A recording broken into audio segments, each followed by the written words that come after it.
I can see on the camera. And so I couldn't tell if the picture had froze up again or not. So I needed you to move.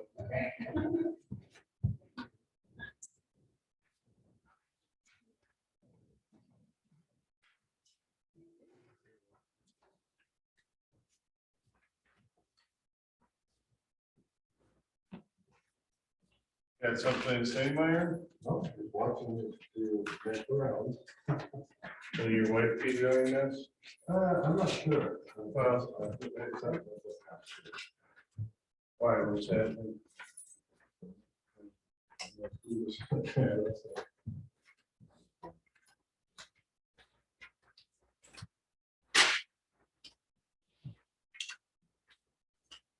Why were you mean to Karen so nice to you? That's nice. For you to know everything. But I do know. There's a most reason for things. everything, and you need to know all the reasons. Hey, Caitlin, I'm gonna need you to move one pew forward and all the way to your right. I can't reach. Well, do what I used to do when you start throwing things. All right. That's a good point.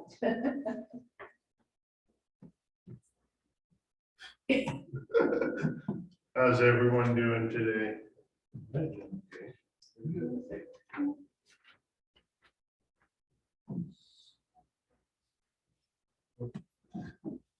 Anything happened this week at all?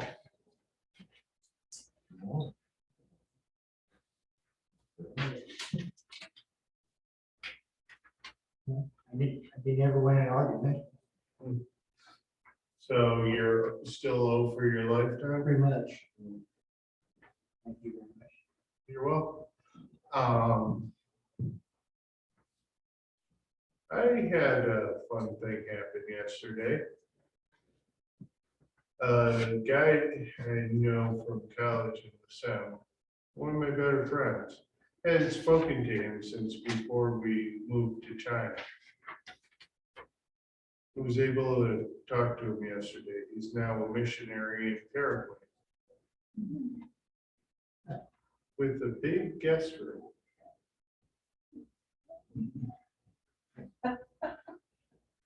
So we might, one of these days, we might be going down to visit my wedding. But not this coming summer, the summer after. He will be coming here. And I've already convinced him to preach for us one Sunday while he's here. So you got that to look forward to in the summer of 2023. Funny story about this guy. Caitlin and I were dating. He was working at the college. After evening chapel one night, I guess they were both sending me a text message and literally walked into each other as they were staring at their phones. Because within 3 seconds of each other, I got 2 messages that both read, "You'll never guess who I bumped into." To which I replied, "Actually, I bet I can."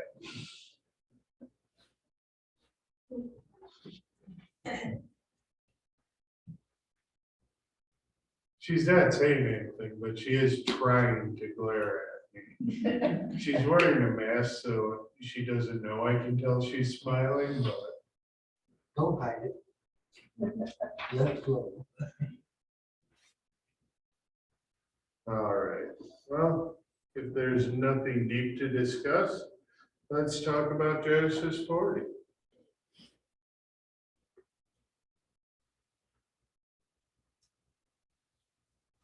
Who would like to start reading? Oh. Sometime after this, the cupbearer and the baker, king of Egypt, committed an offense against the Lord, the king of Egypt. Pharaoh was angry with his 2 officers, the chief cupbearer and the chief baker. He put them under custody in the house of the captain of the guard. in the prison, the place where Joseph was confined. The captain of the guard assigned them to Joseph, and he was responsible for them. They stayed in prison for some time while they were confined in prison because where the baker and the king of Egypt each had a dream. Each man had his own dream during the night. Same night, each man's dream had its own meaning. Joseph came to them in the morning, looked at them, and saw that they were troubled. He asked Pharaoh's officers who they were in custody with him in the master's house, "Why do you look so troubled today?" They said to him, "We each had a dream, but there is no one who can interpret it." Joseph said to them, "Interpretations belong to God, don't they? Please tell me the dreams." The cupbearer told Joseph his dream. "In my dream there was a vine in front of me, and the vine had 3 branches. As I watched it budded, it blossomed, and its clusters produced ripe grapes. I had Pharaoh's cup in my hand. I took the grapes, pressed them into Pharaoh's cup, and handed the cup to Pharaoh." Joseph said to him, "This is its interpretation. The 3 branches are 3 days. Within 3 days, Pharaoh will lift up your head and restore you to your office. You will place Pharaoh's cup into his hand, the way you used to do when you were his cupbearer. But remember me when everything is going well for you. Please show kindness to me and mention me to Pharaoh and bring me out of this jail, because I was kidnapped from the land of the Hebrews, and I also have done nothing here to deserve to be put into the dungeon." When the chief baker saw that the interpretation was favorable, he said to Joseph, "I also had a dream. I saw 3 baskets of white bread on my head. In the top basket, there were all kinds of baked goods for Pharaoh, but the birds ate them out of the basket on my head." Joseph answered, "This is its interpretation. The 3 baskets are 3 days. Within 3 days, Pharaoh will lift up your head from among you and will hang you on a tree, and the birds will eat your flesh off of you." And so it was that on the 3rd day, which was Pharaoh's birthday, Pharaoh had a feast prepared for all his officials. And he lifted up the head of the chief cupbearer and head of the chief baker from his officials. He restored the chief cupbearer to his position again, and he again placed the cup into Pharaoh's hand. But he hanged the chief baker, just as Joseph had explained to them. Nevertheless, the chief cupbearer did not remember Joseph, but forgot him. Okay, thank you. Anything jump out at you while you were reading through that? Pharaoh was totally mean you. Oh, you don't know. You don't know what these people did to get thrown in jail. Yeah, you don't know any of the offenses. Mhm. Well, their jobs might have given them a little bit.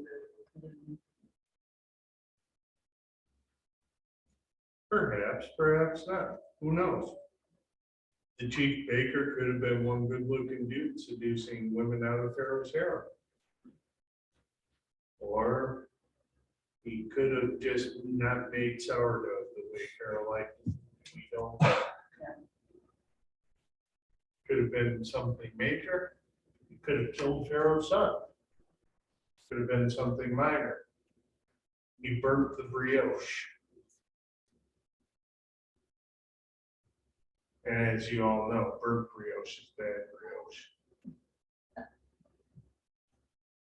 And then cupbearer, well, maybe Pharaoh really liked Mogan David, and the cupbearer brought a man of shovets instead. Or who knows? We don't know. Whatever the cupbearer and the baker did, it was worthy of landing them in prison, and finally worthy of the baker getting killed over it. How many of you have ever had a birthday? Anybody? No. But I'm finding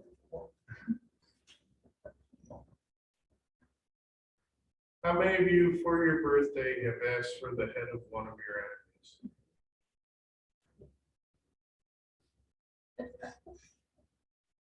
Three, maybe four of you at most. Looking at you, Rhonda and Kelsey.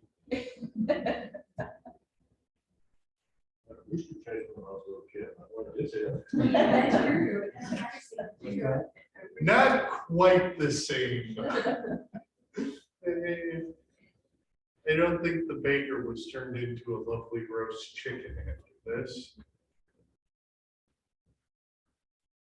But yeah, for Pharaoh's birthday, the guy who brought him booze came back, and the guy who brought him bread, which oddly enough is also made with alcohol. It is. That's how yeast works. He had him killed. Any other observations on this?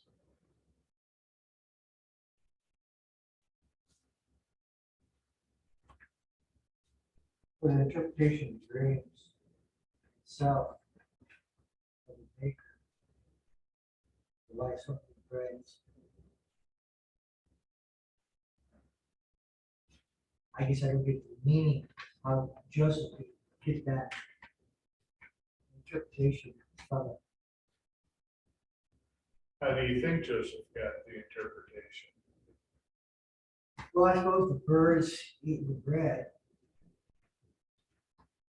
Well, God gave it to us. Yeah. Interpretation belongs to God, doesn't I it? understand that. Tell me your dream. God told him what they meant. Whether that specific word picture is something that communicates that way to us is rather immaterial. We're, roughly 4,000 years distant from these people. So their culture is going to be completely alien to us.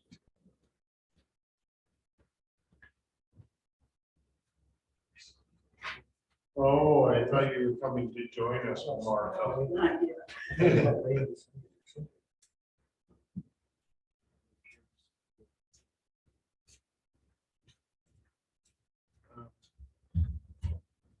But I've had weird dreams before. Have you had weird dreams before? I've had two particularly intense ones that are hardly worth describing, except one of them ended with an alien hitting me with a cattle prod-like device, and I woke up and my side was tingling. So that was weird. Dreams are intense. And these dreams were particularly intense for these two men. So intense that Joseph could see right on their face they were bothered by something.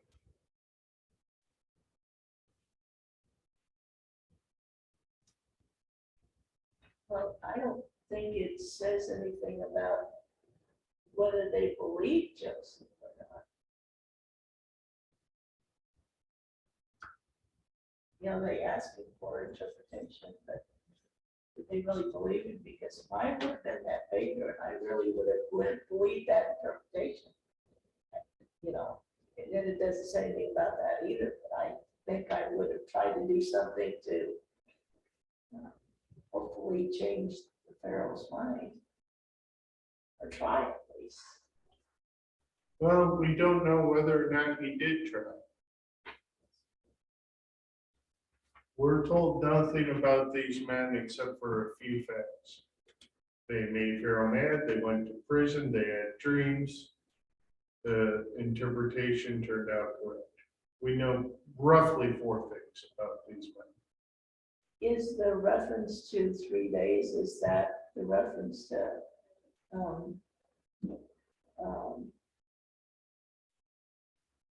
Easter Sunday being, you know, Jesus being crucified on Good Friday and then raising the 3rd day? Is that a reference? Well, I just lived Yeah, for 3 days. so- right.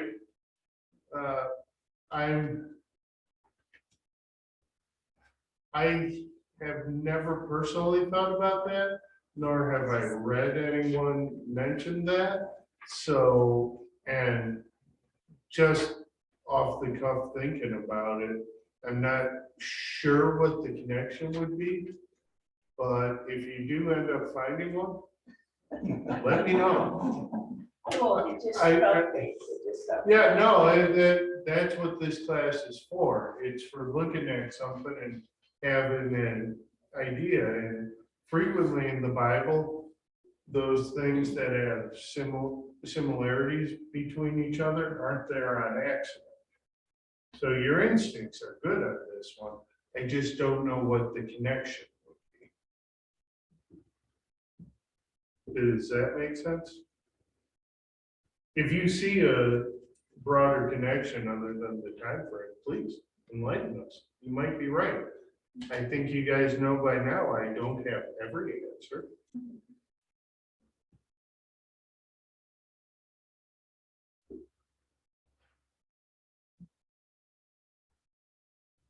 No scripture interprets scripture, like I say. it's kind of- But To justify. that, I understand what you're saying, but as far as that goes, I also never would have interpreted Psalm 68 as messianic.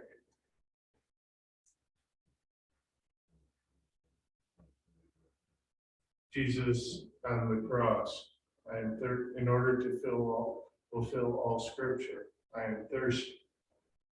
And he was given sour wine to drink. That is, to the best of our understanding, that is the scripture being fulfilled is Psalm 68, where David writes about them giving him sour wine to drink. I completely missed that connection for Jesus. Up until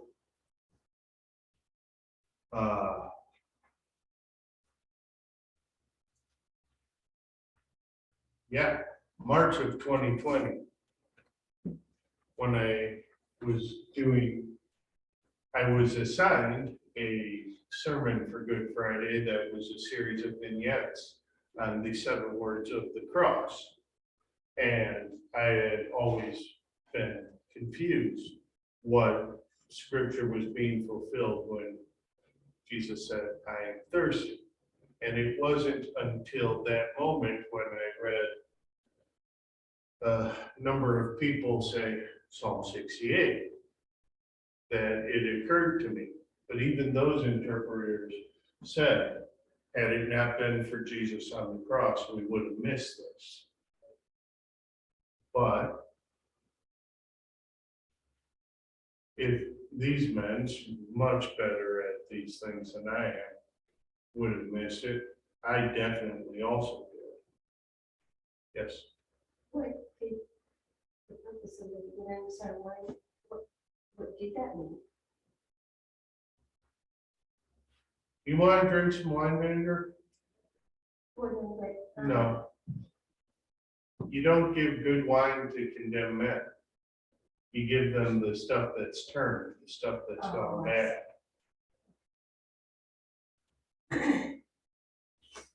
Is it,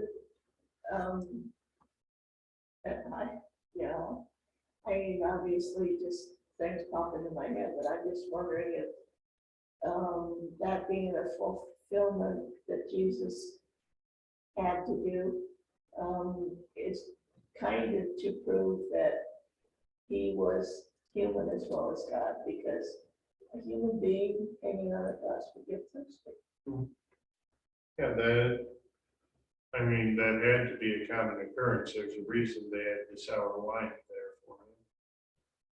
I don't know whether it makes any sense. What I always thought about it was when he said, I thirst, and then they brought him some vinegar wine on a sponge, and that after he tasted it, he refused it.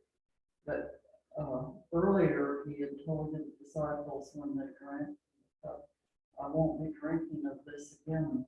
Mhm. So, and so I just thought to myself, well, after he tasted it, he wasn't going to drink it. So Mhm. that was the only connection.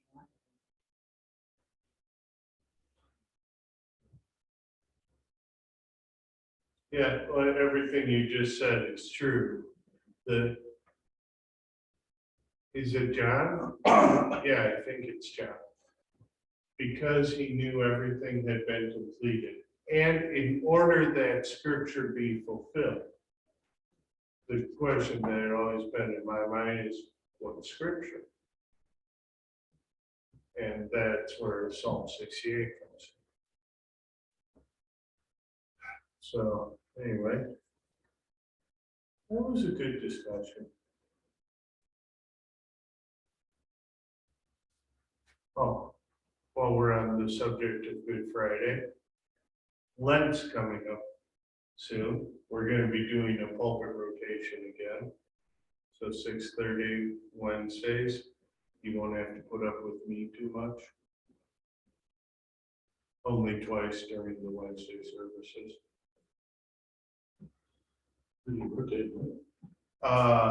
Kearney, Grand Island, and Aurora, obviously, then Geneva Grafton.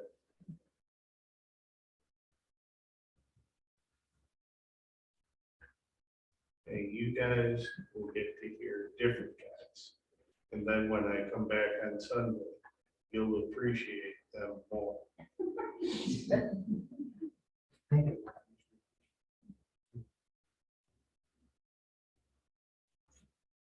Okay. I'm tap dancing a little bit because Carol's coming in. So might as well wait to get to the sheet till everyone's here, right?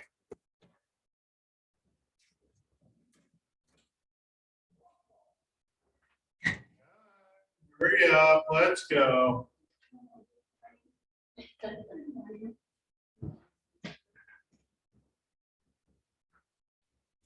I trust you did not wait for me. Sort of did, sort of didn't. We've already read everything and had a nice little discussion, but we haven't gotten to the questions on the sheet yet. Because I saw your car pull up and figured, we can wait a minute. Oh, dear. Thank you. No one's got that important to me. And besides, Rachel's here now, and that's just Now I have to go. desperately important. No, don't get an ego.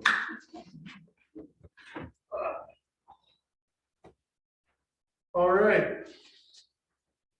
So now that all of our women are here, let's get started. How long had Joseph been in prison?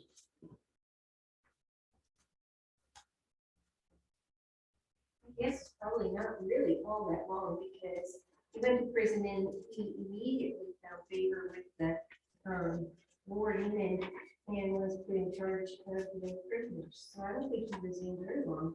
Have you been?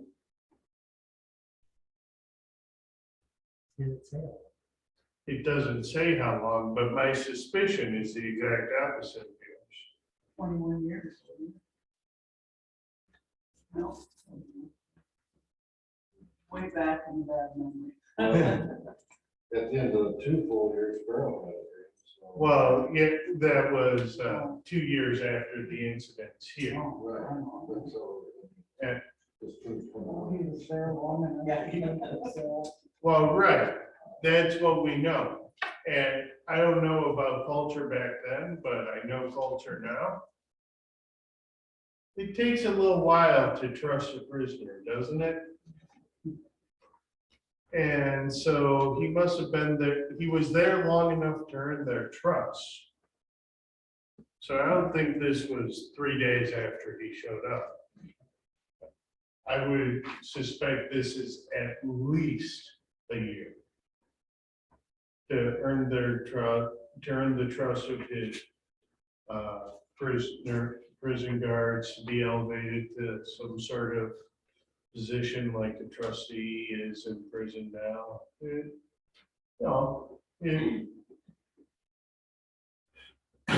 It had to have been a while, at least.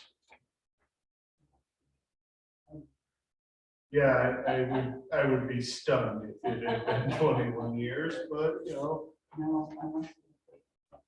maybe you were thinking he was 21 years old when he got sent off to Egypt.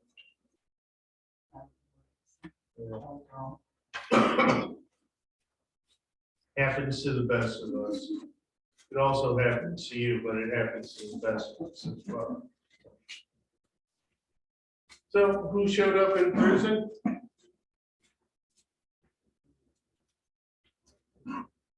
The baker and cupbearer. They did something. We don't know what. I have a question, if the cupbearer, so he really wasn't a winemaker, he was just somebody that served wine.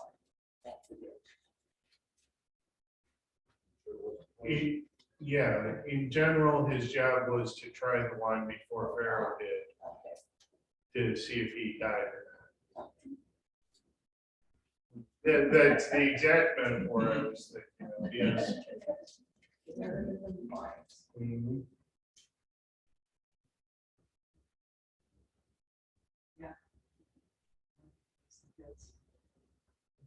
Well, somebody has to. Oh, yeah. Yep. A lot of coal mining in Nebraska. There is coal in the southeast part, but it must not be enough. I see it. Train across all. Mhm. You see, but you see loads of coal. I see it trying to cross the state. Just say- Yeah, there is coal traveling. I got much polls anyway, just this thing.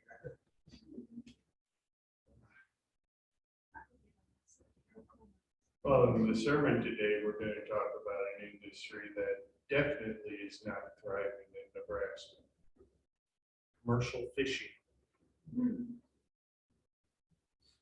Not a lot of places to go commercial fishing in Nebraska. What? There's a lot, there's a lot. I can't throw you through the wall.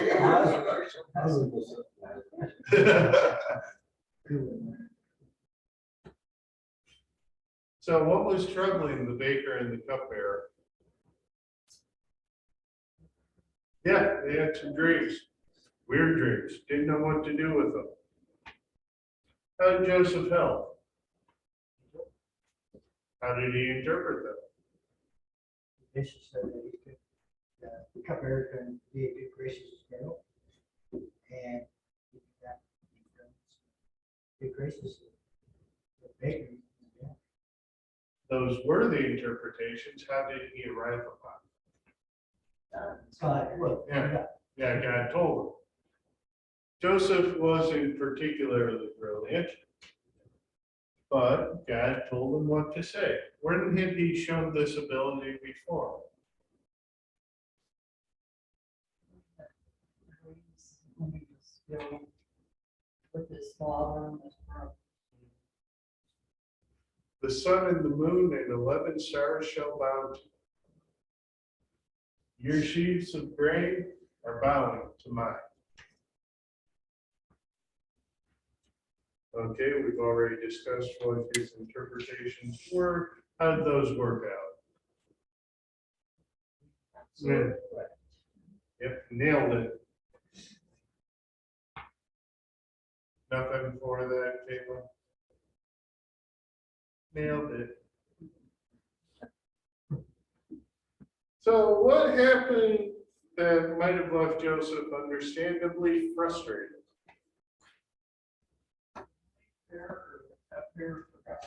Yeah. Well, when your job is to drink alcohol, sometimes things happen that you might not want. how big a drink of the Pharisee was, and how many bottles he had. They did a precious life with Pharaoh.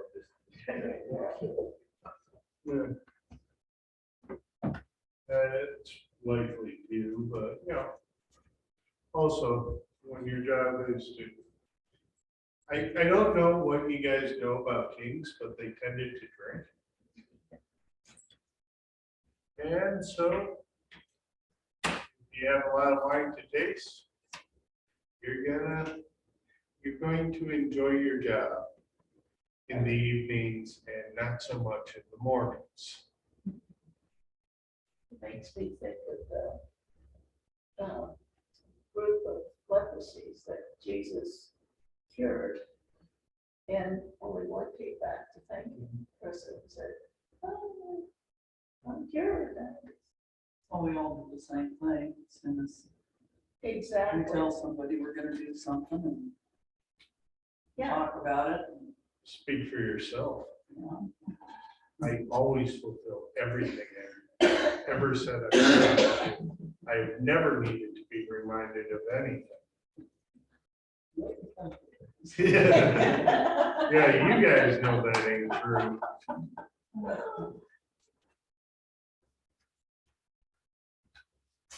There's one promise I made that I still haven't been able to cash in on. I promised to get Caitlin to like baseball. I don't know why you would promise that. It's just a dumb promise. Be careful what you promise. Do you see how obstinate she is? No, it's mainly yours, but. No, you're not. Try this. When your scent starts clean, she'll probably like it a little better.